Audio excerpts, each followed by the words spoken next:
Five quarterbacks that we think those are the top 5 free agent quarterbacks, or that we expect to be either free agents or on the market via trades this upcoming offseason. We're going to give the top 2 options. We're going to give the first option. That's where we think they're going to go. We'll discuss maybe a backup plan. Yeah. And for one of them, we actually have 3. So let's get right into it. Let's start with Derek Carr. The first option that's pretty clear to me is the Bucs. I think Tom Brady's gone. Yeah. Right. I think Tom Brady's going to leave. Probably pursue. We'll get into him later. He is later in the segment here. So Tom leaves again. We'll talk about that when we get there. But they're going to need a quarterback that's ready to win now. That's a veteran roster with some pretty big contracts, right? Mike Evans, Chris Godwin, some offensive line pieces. It would be really tough to put a rookie in there. Their defense, right? So I don't think the timeline of the team with a rookie quarterback would fit the timeline of the rest of your roster. Yeah. Right? What your timeline is perfect for is a veteran quarterback that gives you a chance to win within the next 2 to 3 years. And I think that you have to go veteran, and I think Derek Carr is a great choice because I don't think it makes much sense to go for like a Jimmy G. No, it doesn't. I think he's too similar to a Brady. I don't think you're going to get a Rodgers. I don't think you're going to, go out and make a splash for, trade for Lamar or something like that. Outside of this year, Derek Carr throws for touchdowns. Okay, he throws for yards. He's a really good quarterback. Yeah. And I think he'd fit in that Bucs system well. And it's very interesting because you lose Brady, but you gain a Derek Carr in this instance. I don't really think that's much of a step down for Tampa Bay. I don't think it is, and I think it's a different feel in the locker room too, which you have no idea how the team's going to react, how the team plays with him. Yeah. You have no idea how he's going to fit in that system. And he's a great leader. Like, he has playoff experience. He led that team to a playoff with 0 pieces around him. 100%. So I agree. So now a good team to also watch, like a dark horse pick, watch out for the Commanders. I think you're the one that really pushed for this being a possibility because, again, I don't think their timeline fits a full rebuild with a rookie quarterback. Well, also, just for Derek Carr's own wants and needs, what has he never had? He's never had a defense, and the Commanders have a defense. You said he'd fit well with Ron Rivera. I think he would. It makes sense. Receivers to throw to. They have receivers. Terry McLaurin, Curtis Samuel, they had Jahan Dotson. They have the guys. You draft right for a year or two. You get 100%. You get a running back. Fortify the O-line a little bit.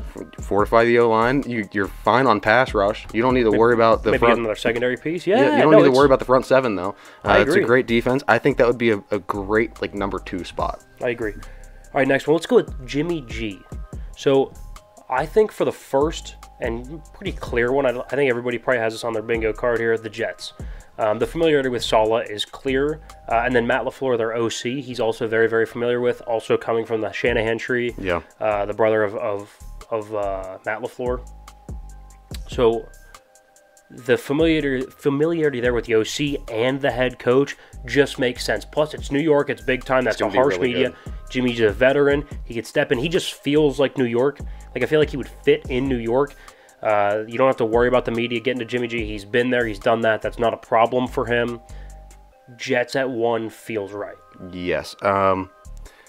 It does. He feels like he would fit into the system well. Like you said, he knows the coaches. And he's a really good quarterback. It's just what they need is a veteran. That's exactly. They already had the gunslinger. He has the experience. He's been to a Super Bowl. He'd be the best thing the Jets could ask for. He'd be well and beyond a Zach Wilson. So that's my point. Like you tried the gunslinger guy. Clearly that didn't work. Didn't work. So how about we get a veteran, accurate quarterback that can run your system and distribute the football to really, really underrated skill pieces? Everybody loves Jimmy G. Couldn't agree more. Second little spot though, the Raiders. So we're going to talk later who we think that the number 1 person to go to the Raiders are. But if the Raiders don't get that number 1 option, I feel like Jimmy G would be the next best option, right? And that's funny. To what? Knowing who we have for who gets the gets the spot and who's the backup to the spot. Maybe we'll do him next. So look, again, familiarity with the system. Josh McDaniels, he was in New England for a number of years.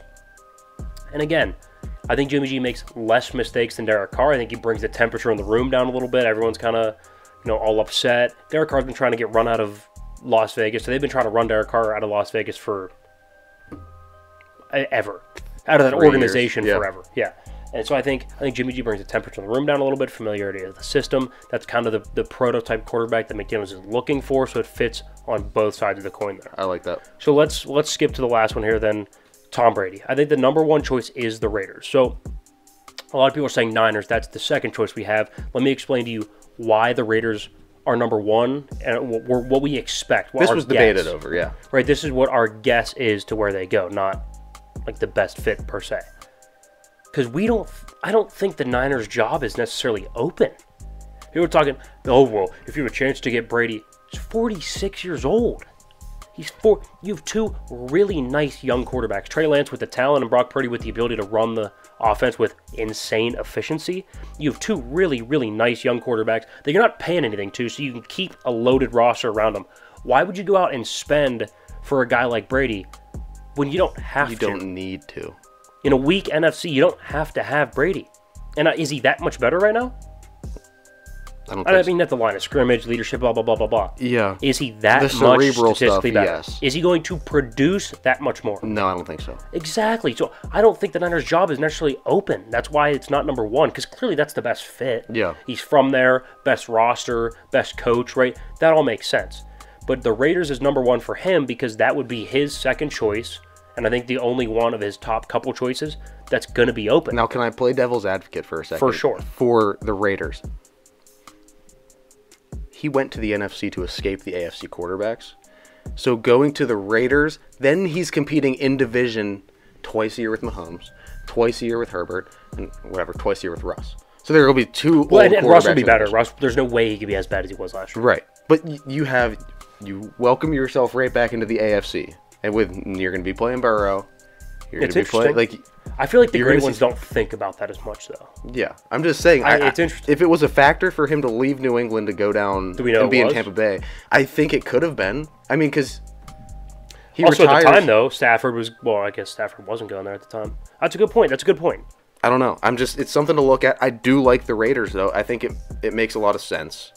All right, little dark horse pick number 3 here, the Dolphins. If they choose to move off Tua, which we don't know if they are, I think they're about 50-50 on it. In my head, that's probably where they're at right now. Tom would fit there, too. I think he would fit there. Again, doesn't have to move very far. Just going to Miami. Still warm, aqua water, right? You're chilling. Also get the two fastest players on the planet who are really good yards after the catch. We know Tom likes to throw short, let his receivers run, so it's an interesting fit. Then he gets to go back to Gillette quite a few times. Exactly, and also if he does like the enticing idea of a Shanahan offense, boom, Mike McDaniel is probably the best disciple from that as of right now from a scheme standpoint. And Mike McDaniel seems like the guy who would be able to take the hands off and let Brady kind of do his thing too. Right. Coach him, still do what he can, but at the same time you have to respect who you're coaching. Right. So I think Dolphins would fit. All right, we got two more here real quick. Let's go Daniel Jones. Number one, I think he stays with the Giants. I think they actually re-signed Daniel Jones. I think he fits what they want to do for now. And look, Patrick Mahomes and Josh Allen don't grow on trees. If you have a quarterback that fits in your system, look, we can sit here and argue all day. Try to make it work. But where are they? Are they going to go upgrade? Are they going to get a Derek Carr? Because if so, then we could talk. If they can go get a Derek Carr, then we'll talk. But I think you're probably going to be able to get relatively cheap labor with Daniel Jones, so they're probably going to re-sign him. That's my guess. Right or wrong, that's the guess, and I think that's probably what's going to happen. A little dark horse number 2, Atlanta. Maybe because Daniel's not good enough to go out and get one of those top spots, like an Oakland or Vegas. Sorry, like a Vegas, or like a Miami, like a San Fran if it would open up, like a Miami if it opens up. He's not good enough to go get that job, but he could get a low end bridge like a Falcons or a Panthers, maybe something like that. So, all right, last one here. Aaron Rodgers, where's he ending up? Much like Daniel Jones, he'll sign with the Packers, or I guess just stays in Green Bay. Continue playing out the contract that he signed. Look, I have no evidence to tell me that Aaron Rodgers is going to play this game where he talks about retirement and then actually go through with it, or talk about, well, we don't know what's in the cards here in my future in Green Bay, and then actually go through with it. He talks about it every offseason, and he always ends up coming back with the Packers, and by week 6, he's like, happy to be here, best decision I've ever made. So I don't think he leaves. I don't think he's got the guts to do it. I don't think he does. He'll be back on the Pat McAfee show talking about being at Lambeau. I don't think he's got the guts to do it. But if he does have the guts to waive his no-trade clause, the Titans, I think, is the best option. I think that's a good number 2 option. Look, So in the trade, I don't know if you'd have to give up Derrick Henry or not, but either way, I would advise them to release Derrick Henry and use that cap space to go get him more weapons. Yeah. But they have a young wide receiver on the rise. Offensive line's improving. Defense is pretty good. You got a good coach, good culture.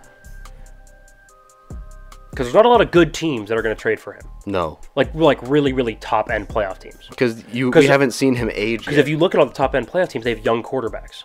The Chiefs, Bills, Bengals, they have top-end young talent. They're not going to go trade for A-Rod. And they shouldn't.